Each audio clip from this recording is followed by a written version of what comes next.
ഇന്ന് നമ്മൾ നോക്കുന്നത് സപ്തകകാരങ്ങളിലെ രണ്ടാമത്തെ ചോദ്യവാക്കായ കുത്ര എന്ന കകാരത്തെക്കുറിച്ചാണ്.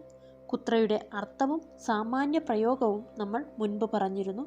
മുൻ ക്ലാസ്സുകൾ കാണാത്തവർക്കായി അവയുടെ ലിങ്ക് മേലെ ഐ ബട്ടണിൽ കൊടുത്തിട്ടുണ്ട്.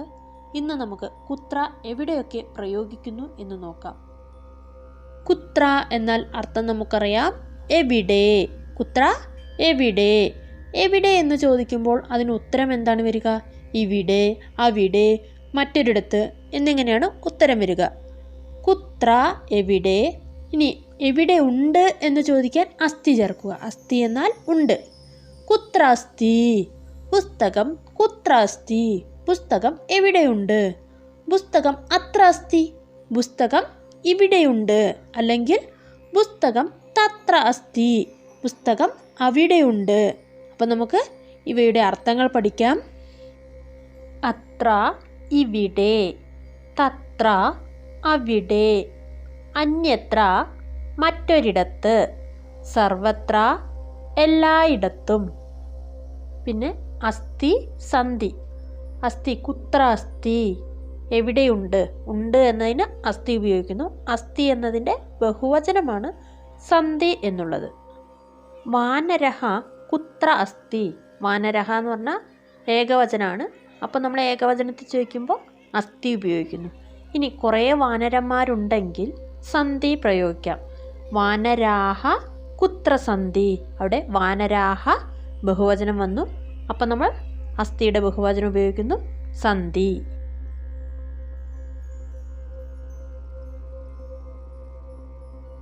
അത്ര ഇവിടെ. അത്ര കിം കിം അസ്തി. ഇവിടെ എന്തൊക്കെയുണ്ട്.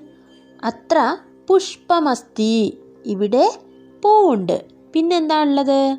അത്ര ബാലകഃ അസ്തി. ഇവിടെ ഒരു ആൺകുട്ടിയുണ്ട്. അത്ര പാനീയമസ്തി. ഇവിടെ ജ്യൂസ് ഉണ്ട്. അത്ര കമലമസ്തി. ഇവിടെ താമരയുണ്ട്. അത്ര കാക്കഃ അസ്തി. ഇവിടെ കാക്കയുണ്ട്. അപ്പോൾ നമ്മൾ ഇവിടെയുണ്ട് എന്ന് പഠിച്ചു. ഇനി എവിടെയുണ്ട് എന്നെങ്ങനെ ചോദിക്കും?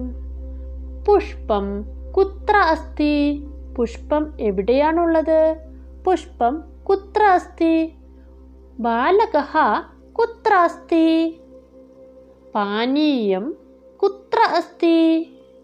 കമലം കുത്ര അസ്തി. കാക്കഃ കുത്ര അസ്തി. അപ്പോൾ ചോദ്യവും ഉത്തരവും കൂടെ പരിചയപ്പെടാം. പുഷ്പം കുത്ര അസ്തി. പുഷ്പം എവിടെയാണുള്ളത്? പുഷ്പം അത്ര അസ്തി. പുഷ്പം ഇവിടെയുണ്ട്. പുഷ്പം കുത്ര അസ്തി.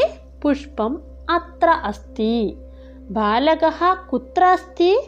ബാലകഃ അത്ര അസ്തി. പാനീയം കുത്ര അസ്തി. പാനീയം അത്ര അസ്തി. കമലം കുത്ര അസ്തി. കമലം അത്ര അസ്തി. കാകഃ കുത്ര അസ്തി. കാകഃ അത്ര അസ്തി. തത്ര. തത്ര അവിടെ. തത്ര കിം കിം അസ്തി. അവിടെ എന്തൊക്കെയുണ്ട്. തത്ര ദേവി അസ്തി. തത്ര മഹിള അസ്തി. തത്ര രംഗോലി അസ്തി. തത്ര ദീപഃ അസ്തി. തത്ര ലഡുകം അസ്തി. അന്യത്ര മറ്റൊരിടത്ത്. പ്രയോഗം നോക്കാം. കൈലാസഃ അന്യത്ര അസ്തി. താജ്മഹൽ അന്യത്ര അസ്തി. സർവത്ര എല്ലായിടത്തും. ഈശ്വരഃ കുത്ര അസ്തി. ഈശ്വരൻ എവിടെയാണുള്ളത്? ഈശ്വരഃ അത്ര അസ്തി, തത്ര അസ്തി, അന്യത്ര അസ്തി. ഇപ്പോൾ എല്ലായിടത്തുമുണ്ട്. അതുകൊണ്ട് ഈശ്വരഃ സർവത്ര അസ്തി. കുത്രയ്ക്ക് ഉത്തരങ്ങൾ എന്തൊക്കെയാണ് വരുന്നത്? അത്ര, തത്ര, അന്യത്ര, സർവത്ര എന്നിങ്ങനെയുള്ള ഉത്തരങ്ങളാണ് വരുന്നത്. അത്ര അസ്തി, തത്ര അസ്തി, അന്യത്ര അസ്തി, സർവത്ര അസ്തി. പിന്നെ വാനരഃ കുത്ര അസ്തി. അവിടെ എന്താണ് ഉത്തരം വന്നത്? വൃക്ഷേ അസ്തി. പർണം കുത്ര അസ്തി. പർണം വൃക്ഷേ അസ്തി. ഉപനേത്രം കുത്ര അസ്തി. ഉപനേത്രം വദനേ അസ്തി. പുസ്തകം കുത്ര അസ്തി? പുസ്തകം സ്യൂതേ അസ്തി എന്നിങ്ങനെ വൃക്ഷേ, സ്യൂതേ എന്നിങ്ങനെയുള്ള ഉത്തരങ്ങളും വരും.